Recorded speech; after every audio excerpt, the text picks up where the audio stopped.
எடுத்தவர்கள் என்னோடு கூட சேர்த்துக் கொள்ளுங்கள். கலாத்தியர் 2ஆம் அதிகாரம் 18ஆம் வசனம். கலாத்தியர் 2:18. நான் இடித்து போட்டவைகளையே நான் மறுபடியும் கட்டினால் பிரமாணத்தை மீறுகிறவன் என்று காணப்படுவேன். சொல்லமா? இன்னொரு முறை. நான் இடித்து போட்டவைகளையே நான் மறுபடியும் கட்டினால். உங்களுக்கு இந்த வசனம் எவ்வளவு தூரம் விளங்குது நீங்க படிக்கும்போது உங்களுக்கு புரிஞ்சிருக்கும்னு எனக்கு தெரியல. இன்றைக்கு ஆண்டவர் உங்களோடு கூட பேசுவாராக. நீங்க ஒரு காரியத்தை இது வேண்டாம் என்று இடிச்சு போட்டீங்க. ஒரு வீடு, ஏதோ ஒரு வீடு, பழைய வீடு, அதை இடிச்சு போட்டீங்க. இது வேணாம். ஒரு ரூம் ஏதோ இடிச்சு போட்டீங்க. ஏதோ ஒரு காரியம், இது பழசு, இது எனக்கு தேவையில்லைன்னு நீங்க இடிச்சு போட்டீங்கன்னா அதை மறுபடியும் என்ன செய்ய மாட்டீங்க? கட்ட மாட்டீங்க. இடிச்சு போடுறது மறுபடியும் கட்டுவீங்களா? கட்ட மாட்டீங்க. அப்ப இடிச்சு போடும்போது என்ன குணம் இருந்துச்சு தெரியலையே. மறுபடியும் கட்டுவீங்கன்னா ஏன் இடிச்சு போட்டீங்க? இது வேணாம், இது எனக்கு உதவாது, இது எனக்கு ஒத்து வராது, இது எனக்கு சரியா இருக்காது, இது எனக்கு தகுதியா இருக்காது, இது என் ஸ்டேட்டஸுக்கு இது ஒத்து வராது அப்படின்னு இடிச்சு போட்டீங்க. மறுபடியும் கொஞ்ச நாள் கழிச்சு நீங்க இடித்து போட்டவைகளையே மறுபடியும் கட்டுவீர்களே ஆனால் உங்ககிட்ட ஏதோ பிரச்சனை இருக்குன்னு அர்த்தம். ஐ அம் ரைட் ஆர் நாட்? இடிச்சு போட்டது மறுபடியும் கட்டிங்கன்னா உங்ககிட்ட ஏதோ ப்ராப்ளம் இருக்கு. முதல்ல ஒருவேளை ப்ராப்ளம் இருந்திருக்கலாம், இல்ல இப்ப ஏதோ ப்ராப்ளம் இருந்திருக்கலாம். இடிச்சுங்களே அப்ப ஏதோ பிரச்சனை உங்களுக்கு இருந்திருக்கலாம். இப்ப கட்டும் பொழுது ஏதோ ப்ராப்ளம் இருந்திருக்கலாம். ஏதோ பிரச்சனை இருக்கு, அதனாலதான் மறுபடியும் கட்டுறீங்க. வேதம் சொல்லுது, இடித்து போட்டவைகளை நீங்கள் மறுபடியும் கட்டுவீர்கள் ஆனால் நீங்கள் பிரமாணத்தை மீறுகிறவர்கள் என்று வேதம் சொல்லுது. இடிக்கிறதுக்கும் கட்டுறதுக்கும் பிரமாணத்துக்கு என்ன சம்பந்தம் இருக்கு? பாருங்க. எடுத்தவர்கள் என்னோடு கூட சேர்த்துக் கொள்ளுங்கள். எபிரேயர் 10ஆம் அதிகாரம் 26ஆம் வசனம். சத்தியத்தை அறியும் அறிவை அடைந்த பின்பு அறிவை அடைந்த பின்பு நாம் மனப்பூர்வமாய் பாவம் செய்கிறவர்களாய் இருந்தால் பாவங்களின் நிமித்தம் செலுத்தத்தக்க வேறொரு பலி இனி இராமல் நியாய தீர்ப்பு வரும் என்று பயத்தோட எதிர்பார்க்குதலும் விரோதிகளை பட்சிக்கும் கோபாக்கினுமே இருக்கும். கவனிக்கணும். பிரமாணத்தை மீறுகிறவர்கள் என்று அங்கே எழுதி வைத்து விட்டார். நீங்கள் எபிரேயர்ல வாசிக்கும் பொழுது சத்தியத்தை அறியும் அறிவை கவனிக்கணும். அசட்டையா சாதாரணமா எங்கேயும் உட்கார்ந்து இருக்காதீங்க, கவனிக்கணும். சத்தியத்தை அறியும் அறிவை அடைந்த பின்பு. இங்க இருக்கிறவங்க சத்தியத்தை அறிஞ்சவங்களா இல்லையா? என்ன பார்த்து சொல்லுங்க பாப்போம். சத்தியத்தை அறிந்தவர்கள் தான். ஆனா ஏன் பாவம் வருது உங்க வாழ்க்கையில? ஏன் பாவம் வருது? ஏன் கீழ்ப்படியாம வருது? ஏன் கர்த்தருக்கு பயப்படுகிற பயம் இல்லை? ஏன் வருது? சத்தியத்தை அறியும் அறிவை அடைந்த பின்பு ஒருத்தர் PhD முடிச்சிட்டான், டாக்டரேட் வாங்கிட்டான். இப்ப எல்கேஜில உட்காருவானா? நம்ம ஏன் உட்கார மாட்டான்? ஏன் உட்காரக்கூடாது?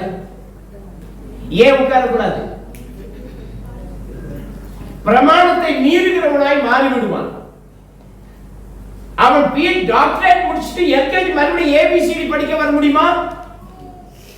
சத்தியத்தை அறிந்தவர்கள் கூட அறிந்த பிறகு பாவத்தை செய்வீர்களேயானால், கர்த்தரை விட்டு தூரமாய் போவீர்களேயானால், பின்மாற்றம் அடைவீர்களேயானால், கீழ்ப்படியாமல் நடந்து கொள்வீர்களேயானால்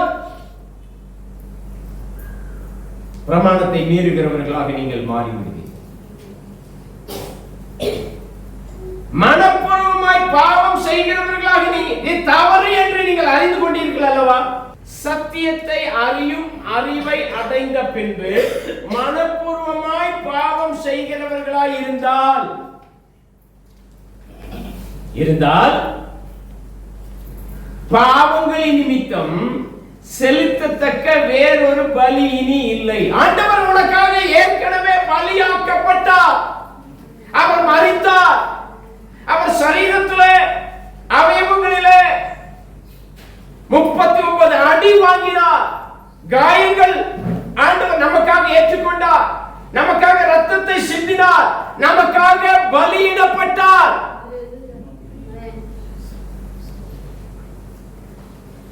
அதை சொல்லிதான் நீ ஆண்டவர்கிட்ட வந்த, ரட்சிக்கப்பட்ட, பாவாரிக்கப்பட்ட, ஞானஸ்நானம் எடுத்த, கர்த்தருக்கு ஒப்பு கொடுத்த. மறுபடியும் எப்படி மறுபடியும் அதுக்கு போக முடியும்? மறுபடியும் எப்படி போக முடியும்? போகலாமா? அப்படி போவீர்கள் இன்னொரு பலி இல்லை. இன்னொரு பலி உங்களுக்கு இல்லை. ஏற்கனவே ஆண்டவர் பலி உனக்காக பலியாகி அவர் 3ஆம் நாள் உயிரோடு கூட எழுந்து விட்டார். இப்ப நீ மறுபடியும் பாவம் செய்தால் இன்னொரு இயேசு கிறிஸ்து, இன்னொரு மனுஷகுமாரன் இந்த பூமிக்கு வந்து பிறந்து மறுபடியும் உனக்காக பலியாக போகிறாரா? ஏற்கனவே முடிந்து விட்டது சகோதரனே, ஏற்கனவே முடிந்து விட்டது. உனக்குள்ள இருக்கிற கர்த்தருக்கு பிரியமில்லாத காரியங்களை எப்பொழுது உன்னை விட்டு அகற்ற போகிறார்? அடுத்தது என்ன வருமா? அடுத்தது என்ன வரும்? நியாய தீர்ப்பு வரும். என்ன வரும்? அடுத்தது நியாய தீர்ப்பு தான் வரும். என்ன நியாய தீர்ப்பு வரும்? பயத்தோட எதிர்பார்க்குதலும். நீ கர்த்தருக்கு பயந்து இருந்தால், ஆண்டவரே என்று அவருடைய வருகைக்காக நீ அவர் வருவார் என்கிற வருகைக்காக நீ ஆவி ஆத்ம சரீரத்தை சுத்திகரித்துக் கொண்டு பயத்தோடு எதிர்பார்த்து கொண்டிருப்பாயா? அல்லவென்றால் விரோதிகளை பட்சிக்கும் அக்கினியாகிய கோபாக்கினை உனக்கு வருமா? இது ரெண்டு தான் நடக்கும். கர்த்தரை அறிந்த பின்பு நீ மனப்பூர்வமாய் பாவம் செய்தால் உனக்கு கிடைப்பது அக்கினி கடல். ஆண்டவரை அறிந்த பின்பு பாவம் செய்யாமல் அவருடைய வழியிலே செவ்வையாய் கடந்து வருவாயானால் உனக்கு கிடைப்பது அவருடைய ராஜ்யம். இப்பொழுது முடிவு பண்ணிக்க. நீ மறுபடியும் பாவம் செய்கிறதற்கு உன்னுடைய சரீரத்தை அனுமதிக்க போகிறாயா? அல்லவென்றால் பயத்தோட ஆண்டவருக்காக காத்திருக்க போகிறாயா? லூக்கா 9:42.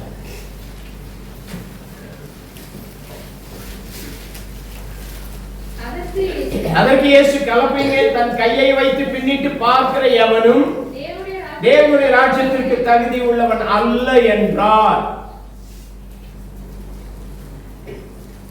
கலப்பை மேல் தன் கையை வைத்து பின்னிட்டு பார்க்கிற எவனும், கலப்பையை பிடிச்சாச்சு, ஏல் உழும் பொழுது அந்த கலப்பை எங்க அந்த மண்ணை தள்ள வேண்டுமோ அங்க பார்க்கணுமா, பின்னாடி திரும்பி பார்க்கணும்? பின்னாடி திரும்பி பார்த்தா என்ன?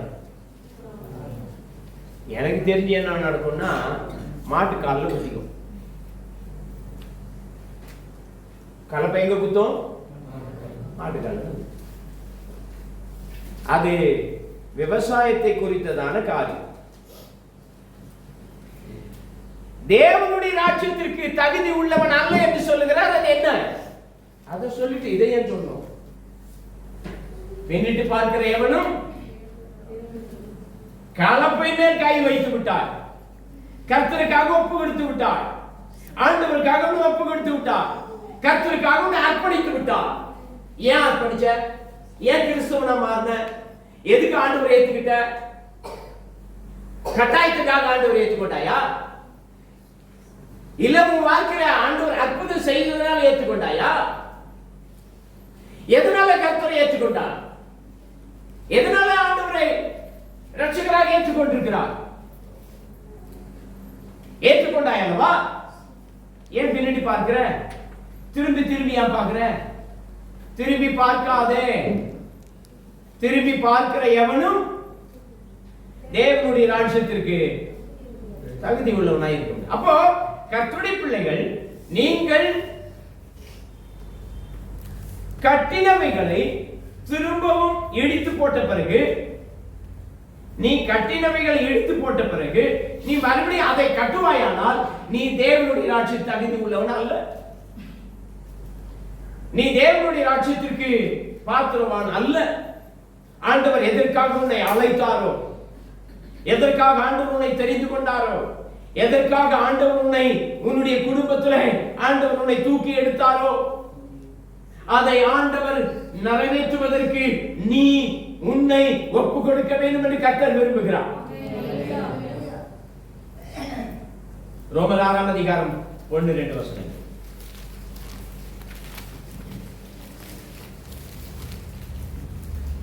ஆகையால் என்ன சொல்வோம்? கிருபை பெருகும்படிக்கு பாவத்தில் நிலைநிற்கலாம் என்று சொல்லுவோமா? கூடாதே. ஆகையால் என்ன சொல்வோம்? கிருபை பெருகும்படிக்கு பாவத்தில் நிலையில இருக்கலாம் என்று சொல்லலாமா? பாவம் பெருகும் பொழுது கிருபை பெருகுன்னு சொல்லி இருக்கிறார். அதனால பாவத்தில் நிற்கலாமான்னு சொல்லி கேட்கிறார் கேள்வி. அப்போ கிருபை பெருகுதே, உன்னுடைய பாவத்திற்காக, நீ செய்த அநியாயம் அக்கிரமங்களுக்காக ஆண்டவர் தயவாய் இரக்கம் பாராட்டி உனக்கு கிருபையாய் அதை மன்னித்து இருக்கிறார்.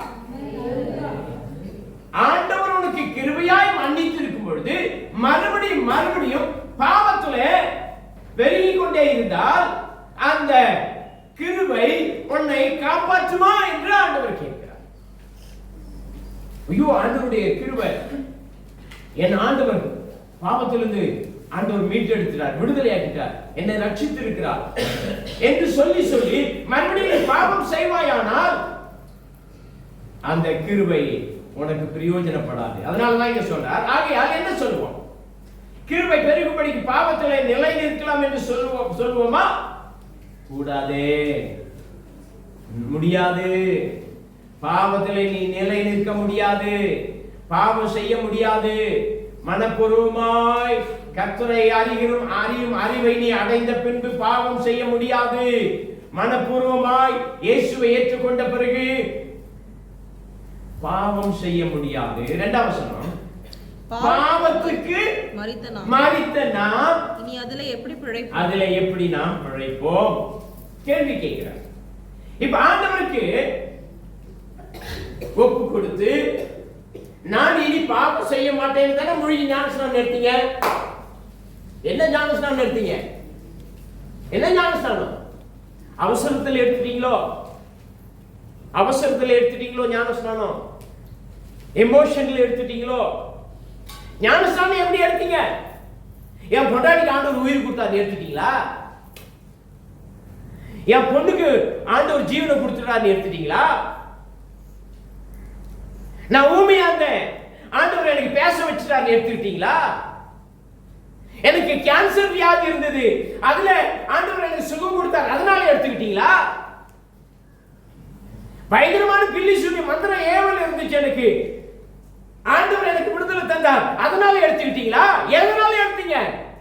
பாவத்தை அறிக்கை பண்ணி எடுத்தீங்களா, இல்ல அற்புதங்களை பார்த்து எடுத்தீங்களா? எதனால எடுத்தீங்க ஞானஸ்நானம்? பாவத்தில் மரித்து எடுக்கவில்லையோ? மரித்தவன் ஒருவன் இருக்கிறான், இங்க அவனுடைய டெட் பாடி இருக்கு. அவன் நல்ல சிகரெட் குடிப்பான்னு வச்சுப்போமா? அவன் உயிரோடு இருக்கும்போது நல்ல சிகரெட் குடிப்பான். இப்ப செத்து கிடக்கிற ஆளுக்கு வாயில வச்சு, எப்பா நீ உயிரோடு இருக்கும்போது அவ்வளவு சிகரெட் குடிச்சியே, இந்தா அப்படின்னு அவன் வாயில வச்சு ஒரு சிகரெட்டை கொளுத்தி விட்டா அவன் பிடிப்பானா? ஹலோ, பிடிப்பானா? பிடிப்பானா? ஏன் பிடிப்பானா? ஏன் ஏன் ஏன்? அவன் செத்துட்டான், அவன் உயிர் இல்ல, அவனுக்கு ஜீவன் இல்ல. நீ பாவம் செஞ்ச ஆளு ஆண்டவருக்கு மரித்தாய் அல்லவா தண்ணீர செத்து போயிட்டல்ல, பாவம் மாம்சம் செத்துருச்சு இல்ல, பாவம் செத்து போச்சு இல்ல, பழைய மனுஷன் செத்துட்டான்ல, பழைய காரியங்கள் செத்துருச்சு இல்ல, பழைய சுபாவம் செத்துருச்சு இல்ல, எப்படி மறுபடியும் உயிரோட வருவது? ஹவ்? எப்படி பழசு எப்படியா உயிரோட வரும்? மறுபடியும் புதிய வருஷத்திலே புதிய காரியங்களை செய்வாயா, மறுபடியும் பழைய காரியங்களை செஞ்சுட்டு சபைக்கு வருவியா? எப்படி? பழைய காரியங்களை செய்து கொண்டு நீ சபைக்கு வருவாயானால் இன்னும் நீ சாகலமா? நீ சாகலையா தம்பி? நீ சாகல, பாவத்துக்கு மறிக்கல. செத்து போன ஆள் வாயில எப்படி வச்சா பிடிக்காம இருப்பானோ அப்படி நீயும் இப்ப பாவத்தை செய்ய முடியாது. நான் அதற்கு மறித்திருக்கிறேன், நான் செத்து போயிருக்கிறேன்னு சொல்லணும் நீ. ஆமென். கலாத்தியர் 2:20 என்ன சொல்லுது பாருங்க, அழகா வாசிங்க. கலாத்தியர் 2:20 கிறிஸ்துவுடனே கூட நான் சிலுவையில் அறையப்பட்டேன். கவனிக்கணும், இப்ப நான் சொன்ன வார்த்தை செத்து கிடக்கிற ஆளு பழச செய்ய மாட்டான்னு சொன்னல. செத்து போயிட்டான் ஒரு ஆளுன்னு சொன்னா எப்படி அவன் உயிரோட வருவான் அப்படி நீங்க கேள்வி கேட்க கூடாதுல. அதனால பவுல் அழகா எழுதியிருக்கிறார், கிறிஸ்துவுடனே கூட நான் என்ன பண்ணப்பட்டேன்? சிலுவையில். அவர் சிலுவையில் அறையப்பட்டார். நான் பாவத்திற்காக, சாபத்திற்காக, ரோகத்திற்காக, சுபாவங்களுக்காக, பழைய காரியங்களுக்காக நான் மறித்து விட்டேன்.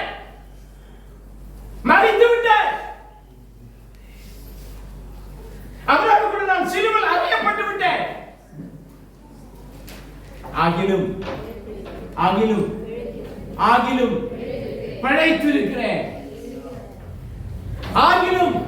பிழைத்திருக்கிறேன். எதுக்காக நான் பிழைத்திருப்பது? எதற்காக தெரியுமா? நான் இப்பொழுது மாம்சத்திலே பிழைத்திருக்கிறது என்னில் அன்பு கூர்ந்து எனக்காக தம்மை தாமே ஒப்பு கொடுத்த தேவனுடைய குமாரனை பற்றி விசுவாசத்தினாலே பிழைத்திருக்கிறேன். நம்ம பிழைச்சிருக்கிறது எதுக்காக தெரியுமா? கர்த்தரை உயர்த்த, கர்த்தரை மகிமைப்படுத்த, அவருடைய காரியங்களை சொல்ல, அவருடைய சத்தியத்தை சொல்ல, அவருக்கு சாட்சியாக இருக்க, அவருடைய சுவிசேஷத்தை அறிவிக்க, ஆண்டவர் எனக்கு செய்த நன்மைகளை சொல்ல, அவருடைய பாடுகளை அறிவிக்க, அவருடைய துக்கங்களை அறிவிக்க, அவர் எனக்காக மரித்தார் என்பதை சொல்ல ஆண்டவர் எனக்காய் உயிரோட வைத்திருக்கிறார்.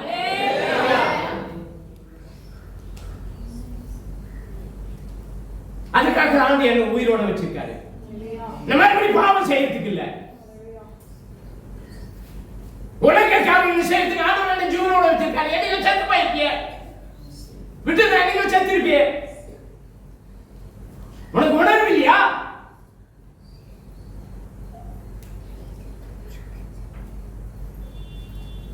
ஜீவனோட வைத்திருப்பது எதற்காக? ஒழுங்கி நம்ம சபைக்கு வர்றதுக்கா? அசட்டி ஆண்டவர் ஏத்துக்கிறதுக்கா? எதுக்காக உனக்கு உயிரை கொடுத்தாரு? உனக்கு எத்தனை முறை ஆண்டவர் ஜீவனை கொடுத்திருக்காரு? எதற்காக? ஆண்டவரை குறித்து நீ உலகம் எங்கும் பறைசாற்றுவதற்காக. ஆண்டவர் என் கூட இருக்கிறார், நான் இன்னைக்கு உயிரோடு இருப்பது அவருடைய சாட்சியை சொல்வதற்காக.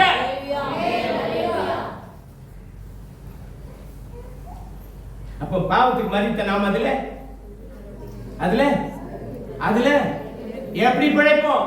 செத்துட்டீங்க, செத்தாச்சு.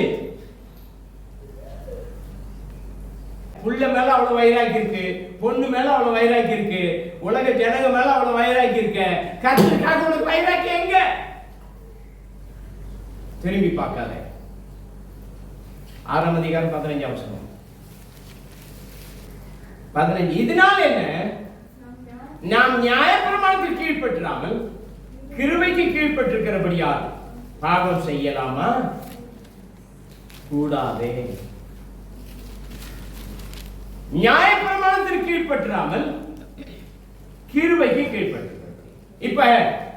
இப்ப என்ன காலம்? கிருபையின் காலம். மோசே காலத்துல நியாயப்பிரமாணம் 10 கட்டளை, 10 கட்டளையின்படி நடந்தார். இப்ப 10 கட்டளை இல்ல, 10 கட்டளை இல்ல. இப்ப 10 கட்டளைய 100 கட்டளைய மாத்திட்டார். பிரமாணத்தின் மேல் பிரமாணம். லேசா நினைச்சுக்காதீங்க. இது கிருபையின் காலம். நம்ம இஷ்டத்துக்கு ஆட்டம் போடலாம், நம்ம நல்லா ஆடலாம், நல்லா பாடலாம், நல்லா கூத்தடிக்கலாம். ஆண்டவர் நமக்கு கிருபையை கொடுத்துருவாருன்னு ஆட்டம் போடுற மக்களை பார்த்து கேட்கிறாரு, இனி பாவம் செய்யலாமா? நீ நியாயப்பிரமாணத்துக்கு கீழ்பட்டு இப்ப கிருபைக்கு கீழ்பட்டிருக்கிறோம். பாவம் செய்யலாமா? கூடாதே. அருமையான தேவச்சனமே, பாவம் செய்ய முடியாது. நீங்க நினைக்கலாம், நான் என்ன பாவம் செய்யறேன்? தீய நோக்கம் பாவமாம் என்று நீதிமொழிகள் சொல்லு. தீய நோக்கம் பாவம். ஒரு ஸ்திரியை இச்சையோடு பார்த்தால் அது பாவம், விபசாரம். என்ன பேசுற? நான் பாவம் செய்யலன்னு சொல்லிட்டு இருக்கியா? ஒரு ஸ்திரியை இச்சையோடு பார்த்தா விபசாரம் செய்தால் சொல்லப்பட்டிருக்கிறது. அப்படியானால் கர்த்தருக்கு எவ்வளவு கீழ்ப்படியாம இருக்கிறாய்? நீ பாவம் செய்கிற ஆளா இல்லையா? இந்த காலவெளியில் வந்திருக்கிற உங்கள் ஒவ்வொருவரையும் ஆண்டவர் அவருடைய பிரமாணத்திற்கு கீழ்ப்படிந்தவர்களாக இடித்து போட்டவைகளை மறுபடியும் கட்டாதவர்களாக உங்களை மாற்றுவார். 7:4 ரோமர். அப்படி போல என் சகோதரரே, நீங்கள் மரித்தோரில் இருந்து எழுந்த கிறிஸ்து என்னும் வேறு ஒருவருடையவராக ஆகி தேவனுக்கென்று கனி கொடுக்கும்படி கிறிஸ்துவின் சரீரத்தினாலே நியாயப்பிரமாணத்திற்கு மரித்தவர்களானீர்கள். நாம் மாம்சத்திற்கு உட்பட்டிருந்த காலத்தில் நியாயப்பிரமாணத்திலே தோன்றிய பாவ இச்சைகள் மரணத்துக்கு ஏதுவான கனிகளை கொடுக்கத்தக்கதாக நம்முடைய அவயவங்களிலே பலன் செய்தது. ஆனால் இப்பொழுதோ அது பலன் செய்ய முடியாது, பாவம் செய்ய முடியாது. நியாயப்பிரமாணத்தை காட்டிலும் ஆண்டவர் வந்த பிறகு நமக்கு ஆழமான சத்தியத்தை சொல்லி, நீ பார்த்தாலே முடிந்து விட்டது என்று சொல்லக்கூடிய ஆழமான சத்தியத்துக்கு நேராக கர்த்தர் நம்மை நடத்தி கொண்டிருக்கிறார். ஆகவே நாம் கர்த்தருடைய வார்த்தைகளை கவனித்து நாம் நடக்கும் பொழுது தேவனுடைய ஆசீர்வாதங்களை, நன்மைகளை நாம் பெற்றுக்கொள்ள முடியும்.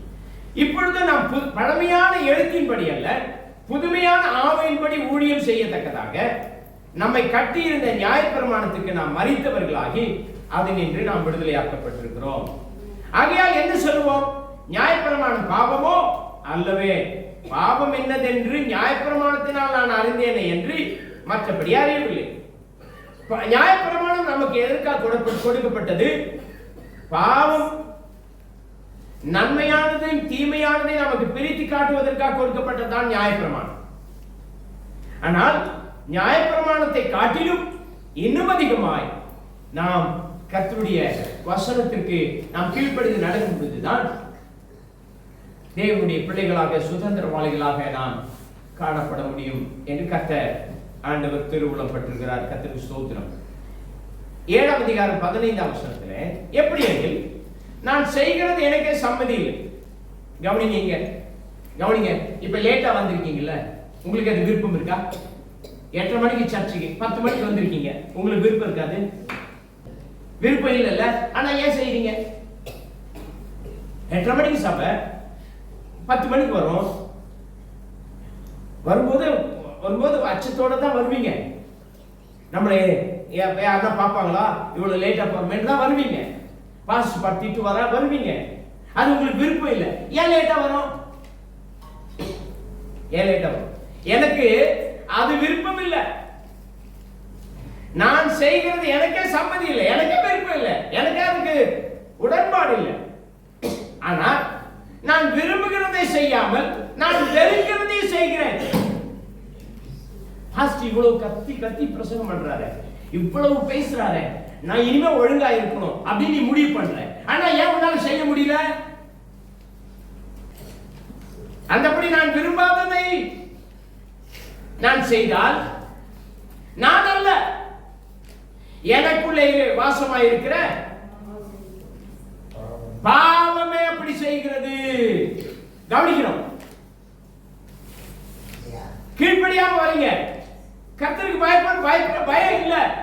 ஆண்டவர் சொல்ற வார்த்தை கீழ்ப்படியறது இல்ல, கர்த்தருடைய வசனத்தின்படி நடக்கிறது இல்ல. ஏன் ஏன் ஏன்னு கேட்டீங்கன்னா, எனக்குள்ள இருக்கிற, அது உனக்குள்ள இருக்கிற, உனக்குள்ள இருக்கிற பாவம்னு சொல்றாரு. உனக்குள்ள பாவம் இருக்கு, அதனாலதான் நீ விரும்பாததை செய்யற. விரும்புறத உன்னால செய்ய முடியல, ஐயோ தப்பு. 52 வாரம் கரெக்டா போகணும், 52 வாரம் கரெக்டா 8:30 இருக்கணும். நான் 1 மணி நேரம் கரெக்டா 365 நாள் ஜெபம் பண்ணணும். வேதத்திலிருந்து 4 பேஜ் அட்லீஸ்ட் ஒரு நாளைக்கு கட்டாயம் டெய்லி படிக்கணும். ஆனா அதை செய்ய முடியுதா? ஏன் செய்ய முடியல? உனக்குள்ள இருக்கிற பாவம் என்று ஆண்டவர் முடிவு கட்டிவிட்டார், அதுக்கு தீர்வு கட்டிட்டார். உனக்குள்ள இருக்கிற பாவம் தான் நீ விரும்பாததை உன்னை செய்ய வைக்கிறது. எனக்கு விருப்பமே இல்லை, ஆனாலும் நான் செஞ்சிடனே என்று நீ நொந்துகிறாயா?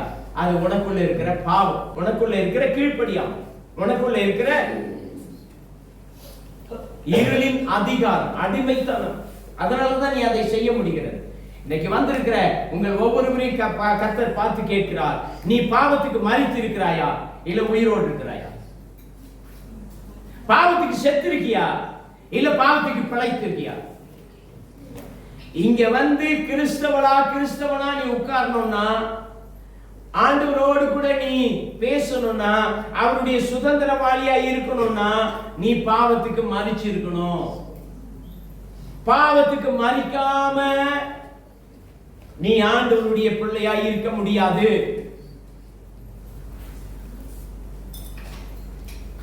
ரோமர் 8:2 கிறிஸ்து இயேசுவினாலே ஜீவனுடைய ஆவியின் பிரமாணம் என்னை பாவம் மரணம் என்பவைகளின் பிரமாணத்தினின்று விடுதலையாக்கி. ஆண்டவர் நம்மை விடுதலையாக்கி வைத்திருக்கிறாரே, மறுபடியும் ஏன் பாவத்துக்கு போனோம்?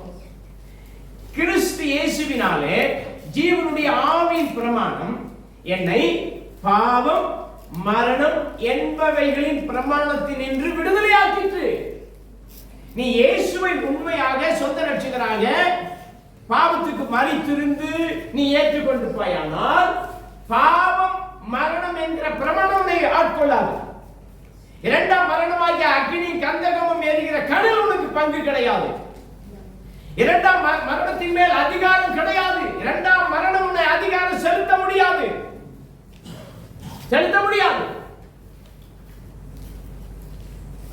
அப்ப ஆவின் பிரமாணத்திற்கு நான் இடம் கொடுக்கும் பொழுது மாம்சத்தில் உண்டாகிற பாவமும் மரணமும் என்கிற பிரமாணத்திலிருந்து நான் விடுதலையாக்கப்படுகிறேன். அப்ப பின்னாடி திரும்பி பார்க்க கூடாது. எபிரேயர் 11ஆம் அதிகாரத்துல 15-16 வசனங்களிலே, தாங்கள் விட்டு வந்த தேசத்தை நினைத்தார்களானால் அதற்கு திரும்பி போவதற்கு அவர்களுக்கு சமயம் கிடைத்திருக்குமே. என்ன சொல்றாரு? யாரை பத்தி சொல்றாரு? பெரிய பட்டியல் வருது, பெரிய பட்டியல்.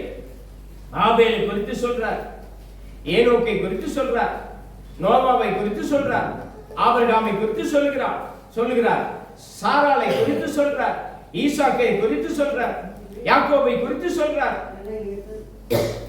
யோசேப்பை குறித்து சொல்றார். என்ன சொல்றாரு?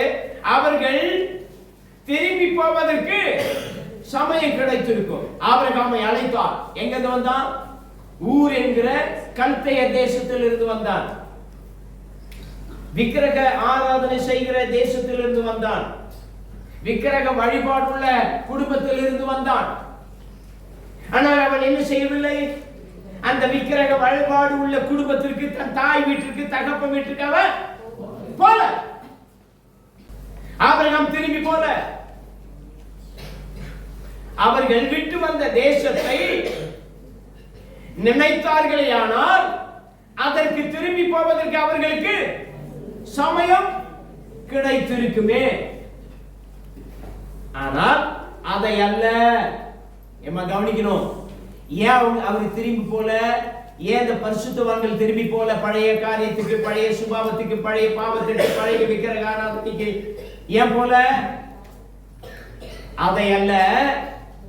அவங்க விட்டு வந்த தேசத்தை அல்ல, அவங்க விட்டு வந்த குடும்பத்தை அல்ல, அவங்க விட்டு வந்த வீட்டை அல்ல, அவங்க விட்டு வந்த விக்கிர வழிபாடை அல்ல, அதிலும் மேன்மையான பரம தேசத்தை நாடினார்கள். ஐயோ, இந்த தேசம் எனக்கு வேணாம், இது பாவம் நிறைந்த தேசம், இது பொல்லாப்பு நிறைந்த தேசம், இது வியாதி நிறைந்த தேசம், இது துன்மார்க்கம் நிறைந்த தேசம், இது பாவ இச்சையை தூண்டுகிற தேசம், என்னை நரகத்திற்கு கொண்டு போகிற தேசம், இது வேண்டாம்.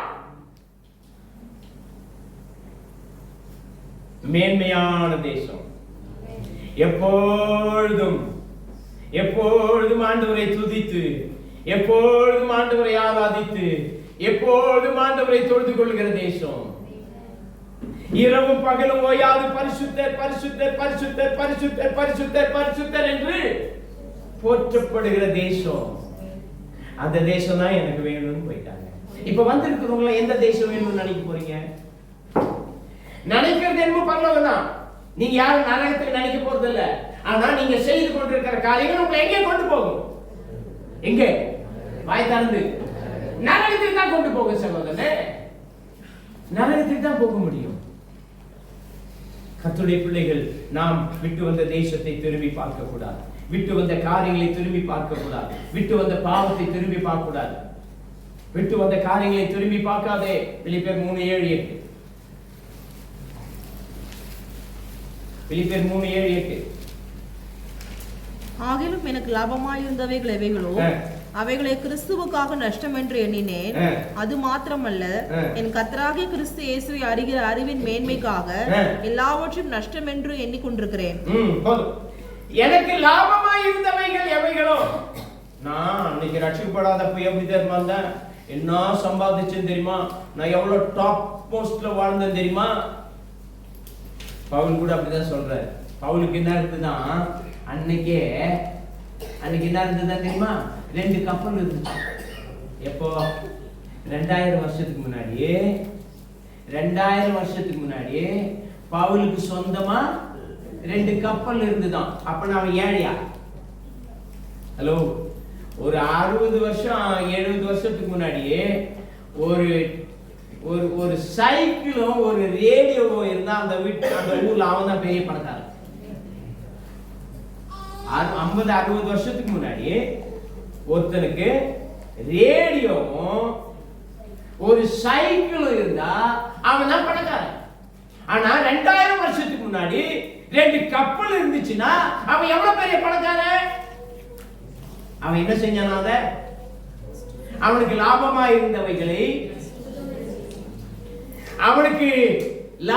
இருந்தவைகளை கிறிஸ்து இயேசுவுக்காக எப்படி விட்டுட்டான்?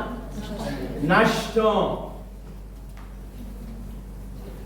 அடுத்த வசனத்துல அது மாத்திரம் இல்ல, என் கர்த்தராகிய கிறிஸ்து இயேசுவை அறிகிற அறிவின் மேன்மைக்காக எல்லாவற்றையும் நஷ்டம் என்று எண்ணிக்கொண்டிருக்கிறேன், குப்பையாக நினைக்கிறேன். இப்ப நாம ஒரு வீட்டுல குப்பை சேருது, தேவையில்லாத கழிவெல்லாம் தூக்கி ஒரு டஸ்ட்பின்ல போடுறோம், ரைட்? போட்டு வச்சுட்டு ஒரு வாரம் கழிச்சு மறுபடியும் டேபிள்ல வச்சிருமா? குப்பையை அள்ளி வச்சுட்டு ஒரு வாரம் 10 நாள் கழிச்சு மறுபடியும் அதை எடுத்துட்டு டேபிள் அழகா பிரிச்சு அழகா அலங்காரம் பண்ணுவோமா? செய்வாயா? ஆமா, நான் செய்வேன். நான் நீ மறுபடியும் பாவத்தை செய்யலாம், நான் செய்வேன்.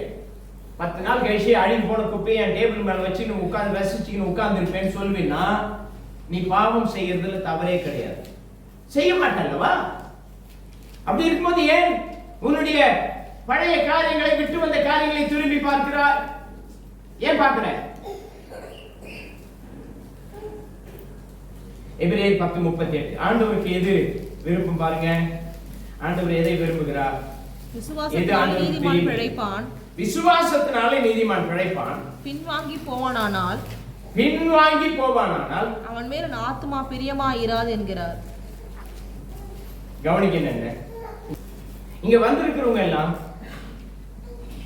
உங்களுடைய ஆத்துமா ஆண்டவரோடு அன்றைக்கு தண்ணீர முழுகி ஞானஸ்நானம் கொடுக்கும் பொழுது இருந்த அதே விசுவாசம், அதே பரிசுத்தம், அதே வைராக்கியம், அதே உடன்படிக்கை, அதே பொருத்தனை இன்னைக்கு இருக்கா? இருக்கா? ஏன் எங்க போச்சு? எங்க போச்சு? அது எங்க போயிட்டு? அன்னைக்கு ஒப்பு கொடுத்தியே, அன்னைக்கு இருந்த அந்த விசுவாசம் எங்க போச்சு? அந்த பரிசுத்தம் எங்க போச்சு? அந்த வைராக்கியம் எங்க போச்சு? அந்த உண்மை எங்க போச்சு? அந்த கர்த்தரோடு செய்கிற உடன்படிக்கை பொருத்தனை எங்க போச்சு? இன்னைக்கு எங்க போச்சு? ஓகே, நீங்க இருக்கிற மாதிரி இருக்குங்க, வச்சுப்போம். கர்த்தர் சொல்றாரு, உன் மேல நான் பிரியமா இருக்க மாட்டேன்னு சொல்றாரு. ஓகேவா? யாருக்கெல்லாம் அது ஓகே? கை தூக்கி அள்ளியில சொல்லுங்க பார்க்கலாம். நான் சொல்லல, உங்க கையில் இருக்கிற பைபிள் சொல்லுது. நீங்க படிச்சு பாருங்க வீட்டுல போய். பின்வாங்கி போவானால், ஒரு பையன் 100 மார்க் எடுக்கிறான், 35 மார்க் எடுத்தான், என்ன அர்த்தம்? மேல போயிருக்கான கீழே வந்து? ஹலோ, ஒரு பையன் 100 மார்க் எடுக்கிறான், உன் பொண்ணு 100 மார்க், அடுத்தது 35 மார்க், என்ன சொல்வ? சபாஷ், சூப்பர் மானி அப்படின்னு சொல்லி தட்டி குடிப்பியா? எங்க விசுவாசம்? எங்க வைராக்கியம்? எங்க பரிசுத்தம்? எங்க போச்சு?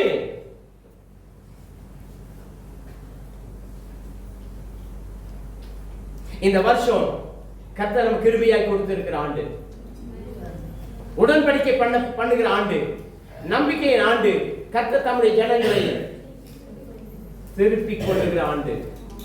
ஜாக்கிரதையாக மனம் திரும்புங்க. இந்த வருஷத்துல நீங்க மனம் திரும்பாத பட்சத்தில் கர்த்தர் எதிர்த்து யுத்தம் பண்ணுவார். 1ஆம் அதிகாரம் ஏசாயா தீர்க்கதரிசன புத்தகம். தயவு செய்து இந்த வார்த்தைக்கு உங்களை இந்த வார்த்தைக்கு முன்பாக நிறுத்தி பார்த்து நிதானித்து ஆண்டவருக்கு முன்பாக பதில் சொல்லுங்க. வாசி. நீங்கள் மனமுருகி செவி கொடுத்தால் தேசத்தின் நன்மையை புசிப்பீர்கள். நீங்கள் மனம் பொருந்தி செவி கொடுத்தால் தேசத்தின் நன்மையை புசிப்பீர்கள். மனம் பொருந்தி செவி கொடுத்தால் தேசத்தின் நன்மையை புசிப்பீர்கள். மனம் பொருந்தி செவி கொடுத்தா என்ன கிடைக்குமா? என்ன கிடைக்கும்? நிறைய இருக்கு. தேசத்தின் நன்மை என்றால் ஆண்டவர் நமக்கு ஏராளம் வச்சிருக்கிறாருங்க, ஏராளம் வச்சிருக்காரு. எகிப்துல இருந்தியா நீ? எகிப்துல இருந்தப்ப நீ தண்ணி பாய்ச்சினியா? ஆனா நான் உன்னை கொண்டு போற தேசம் எப்படிப்பட்ட தேசம் தெரியுமா? சும்மாவே விளையும். ஹலோ, நீ கஷ்டப்பட்டுக்கிட்டு இருக்கிற, கீழ்ப்படியாம போறதுனால கஷ்டப்படுற. நீ கர்த்தருக்கு கீழ்ப்படிஞ்சு பாரு, கஷ்டப்பட வேண்டிய அவசியமே.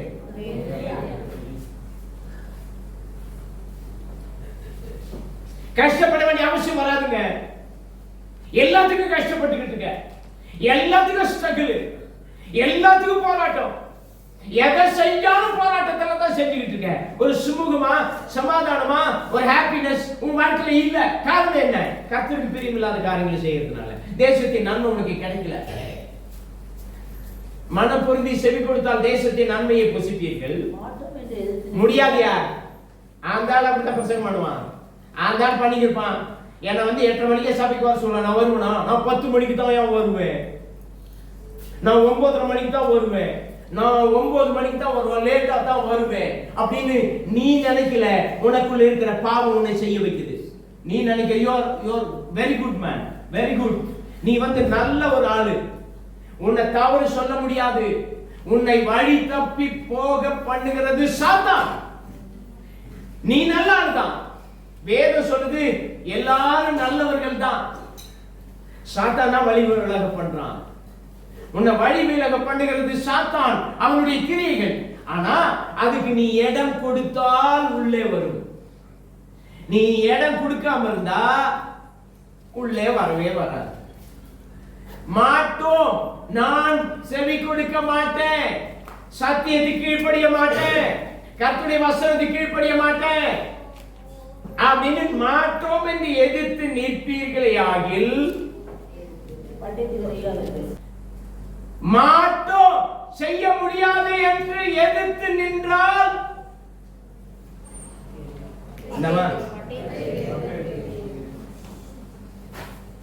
பரவாயில்ல, நான் செத்தாலும் பரவாயில்லன்னு சொல்றவங்க நீங்க செய்யலாம். பட்டயத்துக்கு நான் ஏறையான பரவாயில்லன்றவங்க செஞ்சுக்கங்க. தாழ்மையா நான் சொல்றேன், பயத்தோடு சொல்றேன். இந்த வருஷம் யாரெல்லாம் நீங்க முரண்டு பிடிக்கிறீங்களோ கர்த்தர் அவர்களுக்கு எதிர்த்து நிற்க போகிறார். பீலையாம் போயிட்டே இருந்தான், எதிர்த்து நின்றார். எதை வச்சு நின்னாரு? எதை வச்சு நின்னாரு? கத்தி வச்சு நின்னாரு. நான் உங்களை யாரும் பயமுறுத்தல. கர்த்தரை ஏற்றுக்கொண்ட பிறகு ஏன் பாவம் செய்யற? கர்த்தரை ஏற்றுக்கொண்ட பிறகு ஏன் கீழ்ப்படியாம இருக்க? இது நான் பயமுறுத்தா? ஏன் கீழ்ப்படிய முடியல? ஏன் முடியல? ஏன் முடியல? ஏன் முடியல? எதிர்த்து நிற்போம் என்று சொல்வீர்களே, ஆனில் மாட்டோம், பட்டயத்துக்கு இரையாவீர்கள். யார் சொன்னதா? யார் சொன்னதா? கர்த்தருடைய பவுல் சொன்னாரு, ஆபிரகாம் சொன்னாரு. இல்ல, கர்த்தருடைய வாயே சொல்லுச்சு. கர்த்தருடைய வாய் சொல்லுச்சு. வேகமா 3 நாள் பார்த்து முடிச்சிருக்கோம். வேகமா முடிச்சிடலாம். யார் யார் திரும்பி பார்த்தாங்கன்றவங்களை மாத்திரம் பார்த்து முடிக்க போறா, அவங்க முடிவு என்னன்னு பார்க்க போறோம். ஆதியாகமம் 19ஆம் அதிகாரம் 26ஆம் வசனம். Genesis 19th chapter 26th verse. சீக்கிரம். அவன் மனைவியோ பின்னிட்டு பார்த்து உப்பு தூணானாள். லோத்து நல்ல வாழ்ந்தான், நல்ல சுகபோகமா இருந்தான் லோத்து. ஆனா அந்த தேசம் பாவமான தேசம். அந்த தேசம் பாவமான தேசம், அக்கிரமம் நிறைந்த தேசம். ஆணோட ஆண் அவலட்சணம் பண்ணுவார்கள், பெண்ணோட பெண் அவலட்சணம் பண்ணுவார்கள். இன்னைக்கு இருக்கு, அன்னைக்கே இருந்திருக்கு பாருங்க. இன்னைக்கு பொம்பளையும் கல்யாணம் பண்ணிக்கிறான், ஆம்பளையும் கல்யாணம் பண்ணிக்கிறான். அது அன்னைக்கே இருந்திருக்கு. ஆணோட ஆண் அவலட்சணமானதை செய்கிறவர்களாகவும் அக்கிரமம் செய்கிற மக்களாகவும் காணப்பட்டார்கள். அதனால ஆண்டவர் வந்தாரு, எப்பா இந்த தேசம் உனக்கு சரியான தேசம் இல்லை, அதனால நான் உன்னை வெளியே கொண்டு போறேன். உடனே இந்த இடத்தை விட்டு கிளம்பு, பின்னிட்டு பார்க்காத, இந்த சமபூமியில் எங்க நிக்காத, திரும்பி பார்க்காத. லோத்து கேட்டான். லோத்து நீதிமான் வேதம் சொல்லுது. லோத்து கேட்டான், வேகமா தன் மனைவி பிள்ளைகள் எல்லாரும் அழைச்சிட்டு ஒரே ஓட்டம் ஓடிட்டே இருக்கான். ஆனா அவன் ஒரு தப்பு செஞ்சான். என்ன தப்பு?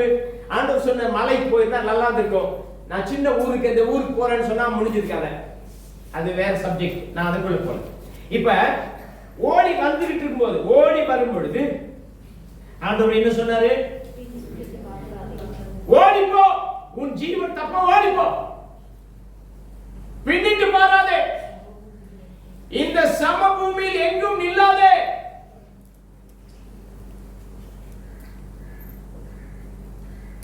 லோத்தின் மனைவி ஓடிட்டே இருக்கும் பொழுது அவள் என்ன செய்தாள்? திரும்பி பார்த்தாள். எதற்காக திரும்பி பார்த்தா? ஐயோ, இவ்வளவு வசதியா வாழ்ந்தமே, இதை விட்டுட்டு வந்துடுறமே, இவ்வளவு ஆடு இருக்கு, இவ்வளவு மாடு இருக்கு, இவ்வளவு கோழி இருக்கு, இவ்வளவு கொக்கு இருக்கு, இவ்வளவு மிருக ஜீவன்கள் இருக்கு, ஐயோ அதை விட்டுட்டு வந்துடுறேன்னு திரும்பி பார்த்தா. வேற ஒண்ணும் செய்யல. ஹலோ, என்ன பண்ண? ஜஸ்ட் டர்ன், பின்னாடி திரும்பி பார்த்தா. அவ்வளவுதான். ஐயோ, இந்த இடத்தெல்லாம் விட்டுட்டு வந்து, இது ஒரு பெரிய பாவமா? ஆனா ஆண்டவர் என்ன சொன்னாரு? திரும்பி பார்க்காதே, பின்னிட்டு பாராதேன்னு சொன்னாருன்னா நீ செய்துதான் ஆகணும்.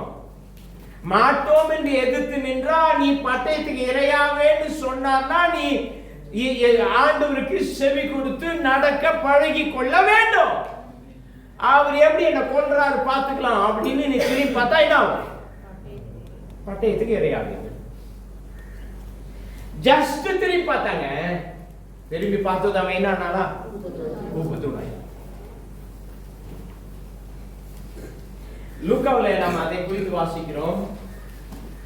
17:32 இங்கே ஞாபகப்படுத்துகிறார் பாருங்க. ஆண்டவர் இங்கே ஞாபகப்படுத்துகிறார். 32 லோத்தின் மனைவியை என்ன சொல்றார் தெரியுமா? லோத்தின் மனைவி நினைச்சுக்கங்க, இது கடைசி நாட்கள்ல நடக்கும். என்னது நடக்கும்? இந்த திரும்பி பார்க்கிற அனுபவம் வரும். திரும்பி பார்ப்பான் மனுஷன். என்ன பண்ணுவான்? திரும்பி பார்ப்பான். கடைசி நாட்கள்ல வரும். மனுஷகுமாரன் வரும் நாட்களில் இது நடக்கும். அதனால வீட்டு மேல இருக்கிறவன் என்ன செய்யக்கூடாதான்? வீட்டின் மேலே கூரையின் மேல் இருக்கிறவன் கீழே இறங்க கூடாது. மேல போயிட்டான்ல, இறங்க கூடாது.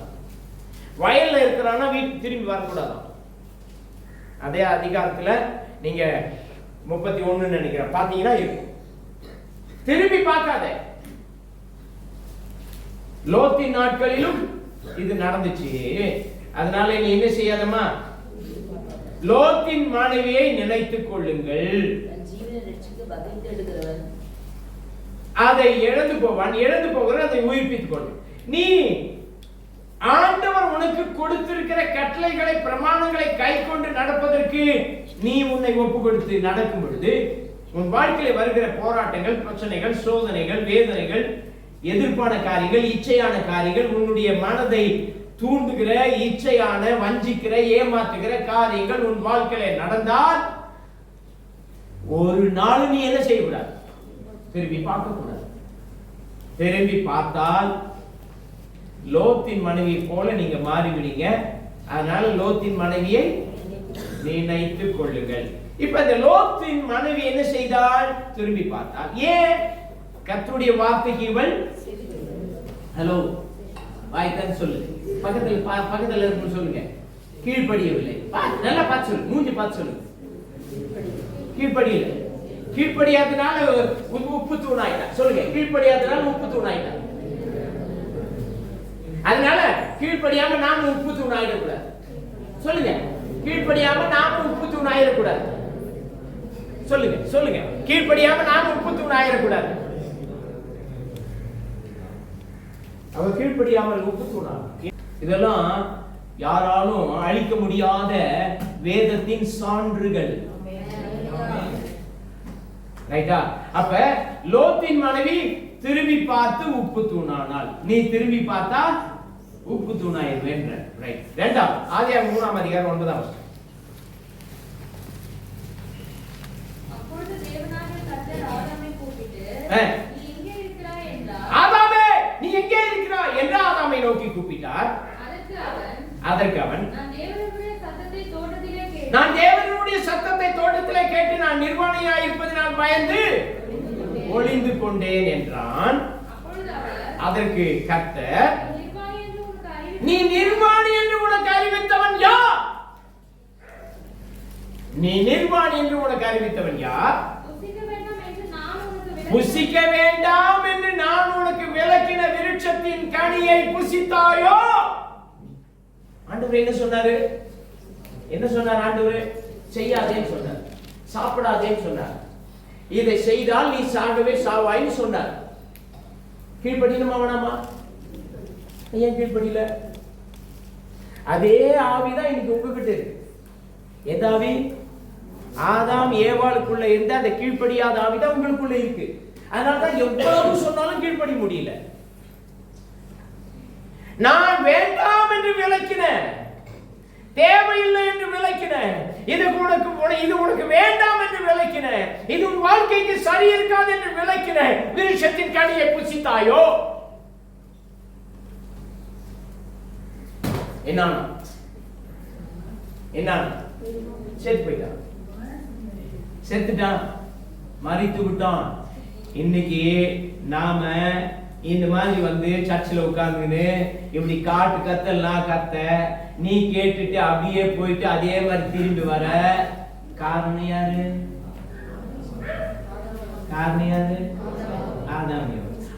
அவங்களுக்குள்ள இருந்த ஆவி உனக்குள்ள இருந்துச்சுன்னா அவங்கள மாதிரியே நீயும் செத்து போவாய் அல்லவா? இரண்டாம் மரணம் உன்னை பிடிக்கும் அல்லவா?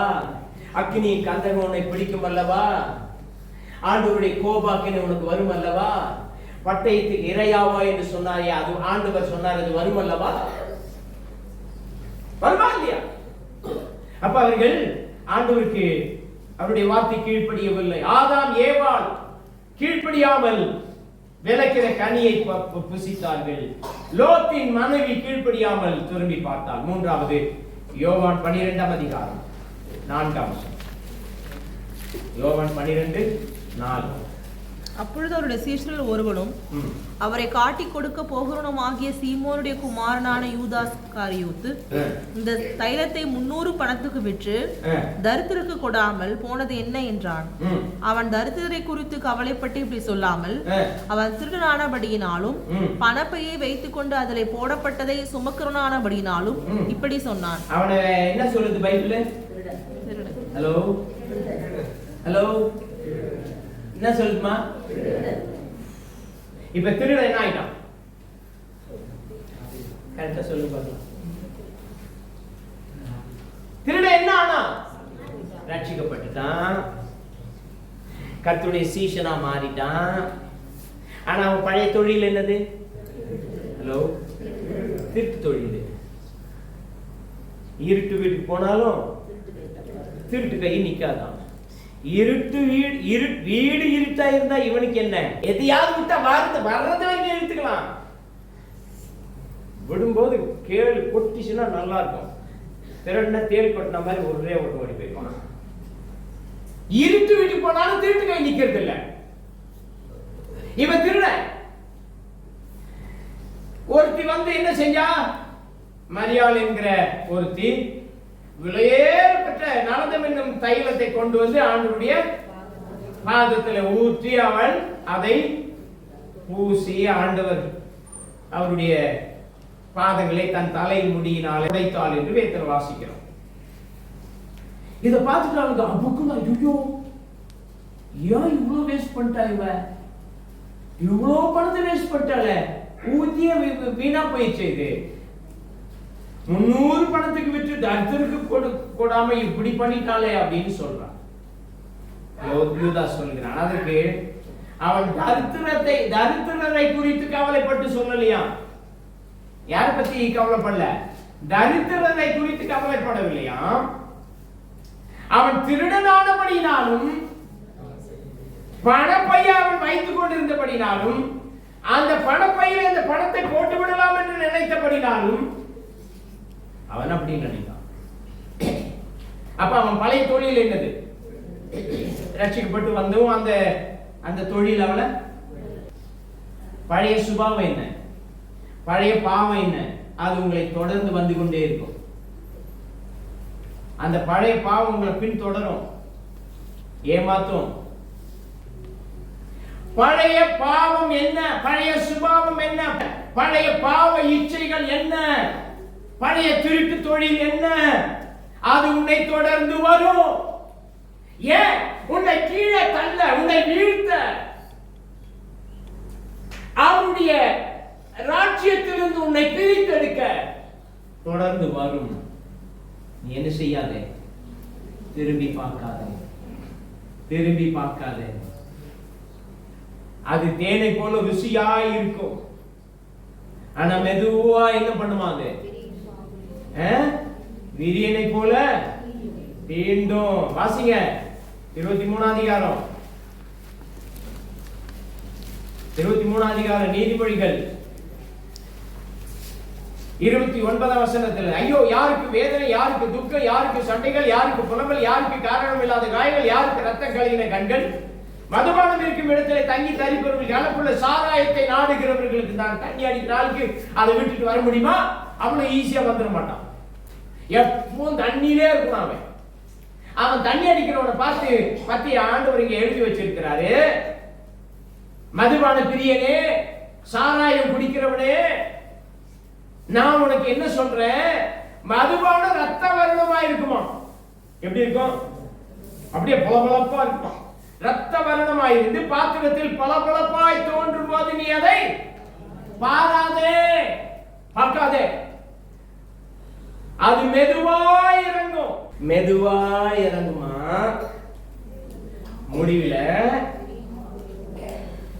அது பாம்பை போல் கடிக்கும். இறங்கும், மெதுவாக இறங்கணும் உள்ள.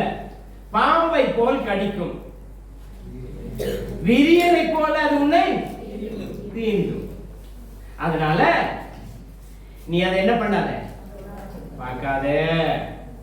உன் கண்கள் அப்ப போட்டாச்சுன்னா அது வித்தியாசமான கண்ணா மாறிடும். பார்க்காத, திரும்பி பார்க்காத, திரும்பி பார்க்காத.